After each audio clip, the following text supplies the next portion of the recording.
I loved watching you guys last year. You got to TI5 as a wild card and then really fought your way back. What was your experience at TI last year? How would you describe it? Oh, I felt lucky and we obviously felt good because our results were beyond expectations, so it felt good. And how do you think things will be different this year? I know the team is a little bit different, but what are some other things you think we'll see that are different from the team in this international? I mean, if you compare it from last year we got to 8th place and it was considered lucky because it was beyond expectations. But this year, our expectations is top 4 at least, and if you're lucky, like last year, we can maybe get first place. How do you think you overcome challenges as a team when they pop up? We're really good at handling challenges, actually. Even though the conversation may look tense, like we always don't go over the boundaries because we know each other, we're really good friends. So we always talk about problems like head on, and even though we might have our differences, in the end, like after conversations, we solve it. So I feel like that's actually one of the difference between last year's team and this year's MVP Phoenix. I feel like we solve problems a lot better than last year. Mm-hmm.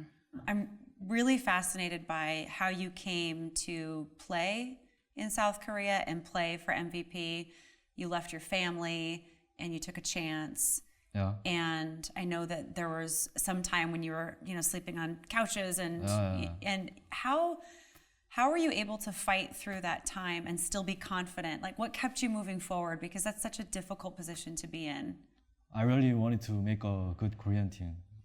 And throughout the years, like I kind of wanted to quit midway, but I had my girlfriend and she's a professional gamer too, and she helped me get my motivation back, and she helped me a lot too. And it was 50-50. 50% is my girlfriend, 50% is my really motivation to make the best Korean team so everybody can fear Korean Dota. Mm-hmm. Yeah. What would it mean to you to bring back a championship? I think it would really flourish the Korean Dota scene. Like there will be news articles and people will think about Dota more. For example, like there's a popular ice skating figure champion called Kim Yeona. We weren't really into figure skating until she was really good. So in Korea, so yeah. Figure skating wasn't big back then before she got gold medals. So if you're number 1 in something, our country might look into it and be interested in it. So I think it means a lot. March and I go way back. Yeah? Yeah. So he and I had some really fun conversations last year. And I was kind of doing some research before this interview, and I watched a video that you and March made. And March was asked to describe you in one word. Yeah. And the one word he picked was clown. Yeah. What did you think of that? I mean, I kind of make people laugh in the team, yeah. If you had to come up with one word to describe March, it's only fair I give you that opportunity. But all right. If you could only describe him in one word. This is good. Yeah. Okay. I would say he's my mentor. Mentor. Yeah.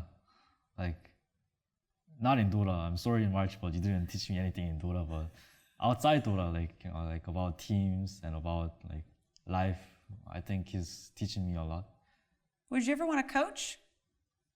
Like when you retire from Dota, would you? Oh, would I ever coach? Yeah, coach or commentate, or where do you think you would? Every player thinks this, but it's not true. Every player thinks they would make a great coach. But I think that too. I think I make a great coach, but yeah, I might be biased, so I might not make a good coach. But I think I can make a good coach.